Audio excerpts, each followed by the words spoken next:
ఆ కారు కొన్న Hollywood hero ప్రమాదంలో చనిపోయాడు. ఆ కారు పార్ట్స్ కొన్న వ్యక్తులు కూడా ప్రమాదంలో చనిపోయారు. చివరికి ఆ కారు ఊహించని విధంగా అదృశ్యమైంది.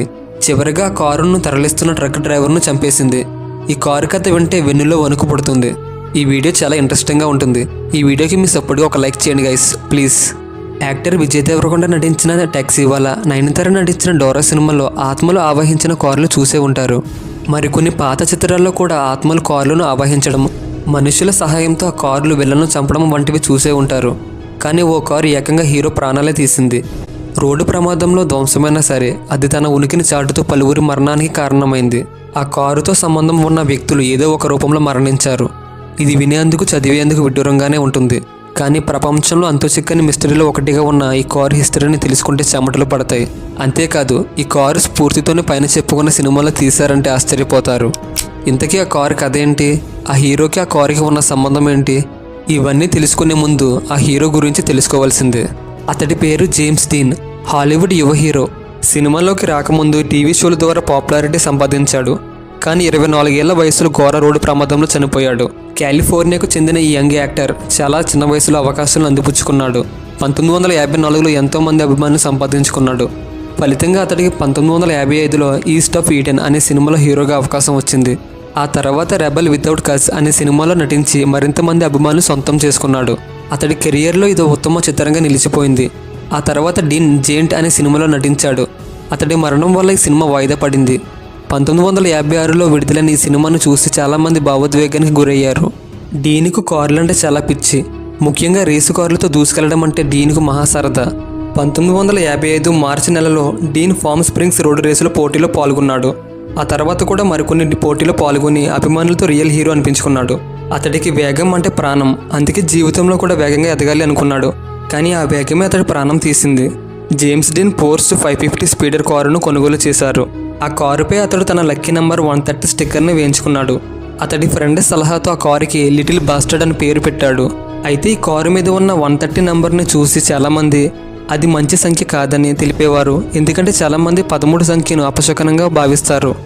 అయితే 13 పక్కన 0 ఉండడం వల్ల ఎలాంటి ఇబ్బంది ఉండదని డీన్ తెలిపేవాడు. పైగా అలాంటి సంఖ్యలపై తమకు నమ్మకం లేదని స్పష్టం చేశాడు. అది సెప్టెంబర్ 30, 1955. జేమ్స్ డీన్ తన మెకానిక్ రోల్ఫ్తో కలిసి తన కొత్త కారు ట్రయల్ వేయడానికి లాంగ్ డ్రైవ్కు బయలుదేరారు. మధ్యాహ్నం సుమారు 3:30 గంటల సమయంలో పోలీసులు డీన్ కారును అడ్డగించారు. అతివేగంగా వెళ్తున్నందుకు జరిమానా విధించారు. ఆ తర్వాత డీన్ తన ప్రయాణాన్ని కొనసాగించాడు. సాయంత్రం సుమారు 5:30 గంటల సమయంలో వెస్ట్ బౌండ్ హైవే 466 మీదుగా వెళ్తుండగా ఓ కారు ఢీ కొట్టింది. ఆ కారులో ఉన్న డ్రైవర్ ఎడమవైపు ఉన్న మలుపులోకి కారు తిప్పాడు. అదే సమయంలో డిన్ కారు వేగంగా అడ్డుగా వచ్చింది. దీంతో ఆ కారు డిన్ కారును ఢీ కొట్టింది. రెప్పపాటు వ్యవధిలో డిన్ కారు గాల్లోకి లేచింది. అందులో ఉన్న మెకానిక్ రోల్ఫ్ కింద పడిపోయాడు. కానీ డిన్ మాత్రం దాంట్లోనే ఉండిపోయాడు. తలకు బలమైన గాయం, శరీరం నుజ్జు కావడంతో డిన్ చనిపోయాడు. మెకానిక్ రోల్ఫ్ తలకు బలమైన గాయం అయింది. తన పక్కన వెముకలు కూడా విరిగాయి. డిన్ జీవించి ఉంటే హాలీవుడ్లో ప్రముఖ హీరోగా రాణించేవాడని అక్కడి సినీ పెద్దలు పేర్కొన్నారు. అతడి మరణం తర్వాత ప్రకటించిన అకాడమీ అవార్డులో ఈస్ట్ ఆఫ్ ఈడెన్ సినిమాకు బెస్ట్ లీడింగ్ యాక్టర్ పురస్కారం లభించింది. కానీ దాన్ని అందుకోవడానికి డిన్ జీవించలేడు. అయితే డిన్ మరణం తర్వాత కూడా జీవించే ఉన్నాడని అతడి అభిమానులు నమ్మారు. దీనికి కారణం ఆ కారే. అవును, ఆ కారు వల్ల డిన్ మాత్రమే కాదు, దాని విడిభాగాలను వాడిన వ్యక్తులు కూడా ప్రమాదంలో చిక్కుకున్నారు. ఆ కారు నంబర్ డిన్ మరణానికి కారణమైందని, అది ఆత్మ ఆవహించిన కారేనని వాదంతాలు వచ్చాయి. డిన్ మరణం తర్వాత చోటు చేసుకున్న కొన్ని ఘటనలు అది నిజమే అనిపించేలా చేశాయి. ప్రమాదం తర్వాత డిన్ ఆత్మ కారులోనే ఉండిపోయిందని అంతా భావించారు. ఈ కారు ఇంజిన్, టైర్లు, ఇతర విడిభాగాలు కొనుగోలు చేసి తమ వాహనాలకు అమర్చుకున్న వ్యక్తులు ప్రమాదాలకు గురై చనిపోవడం వల్ల ఆ కారులో ఆత్మ ఉందని జనాలు నమ్మడం మొదలుపెట్టారు. ఈ కారును పార్ట్స్ కింద విడదీసి బ్యారెస్ అనే వ్యక్తి కొనుగోలు చేశాడు. ప్రమాదం తర్వాత డిన్ కారు టైర్లు చెక్కు చెదరలేదు. వాటిని బ్యారెస్ మరో వ్యక్తికి విక్రయించాడు. ఆ వ్యక్తి కూడా రోడ్డు ప్రమాదానికి గురయ్యాడు. ఇలా 1 కాదు 2 కాదు, ఆ పార్ట్స్ కొన్న వారందరూ రోడ్డు ప్రమాదంలో చనిపోవడం మొదలుపెట్టారు. ఈ వరుస ఘటనల తర్వాత బ్యారెస్ కారులోని మిగతా భాగాలను తన వద్ద ఉంచుకున్నాడు. ఎవరికీ అమ్మకూడదని భావించాడు. ఈ ఘటన తర్వాత బ్యారెస్ ఆ కారును కొద్ది రోజులు గ్యారేజ్లో జాగ్రత్తగా దాచిపెట్టాలని, హైవే సేఫ్టీ ఎగ్జిబిషన్కు తరలించాలని నిర్ణయించుకున్నాడు. ఆ కారును ఎగ్జిబిషన్కు తరలించాలని భావించిన కొద్ది రోజుల్లోనే ఆ గ్యారేజ్లో అగ్ని ప్రమాదం చోటు చేసుకుంది.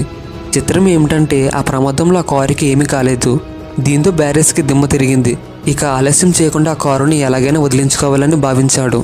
ఈ కారును ట్రక్లో పెట్టి హైవే ఎగ్జిబిషన్కు తరలిస్తుండగా ఘోర ప్రమాదం చోటు చేసుకుంది. ఆ కారును తీసుకువెళ్తున్న ట్రక్ బోల్తా పడింది. ఈ ప్రమాదంలో ట్రక్ నుంచి కింద పడిన డ్రైవర్ మీద ఈ కారు పడింది. ఆ తర్వాత కారు అదృశ్యమైంది. అప్పటి నుంచి జేమ్స్ డీన్ మరణం, కారు మిస్సింగ్ ఘటనలు మిస్టరీగానే మిగిలిపోయాయి. అయితే డీన్ ప్రమాదం జరిగిన రోజు డీన్తో పాటు ప్రయాణించిన మెకానిక్ రోల్ఫ్ మానసిక రోగిగా మారిపోయాడు. అతడు 1960లో ఒకసారి, 1967లో మరోసారి సూసైడ్ అటెంప్ట్ చేశాడు. అతను చనిపోయే ప్రయత్నంలో అతని భార్యను 14 సార్లు కత్తితో పొడిచాడు. లక్కీగా ఆమె ప్రాణాలకు ఏమీ కాలేదు.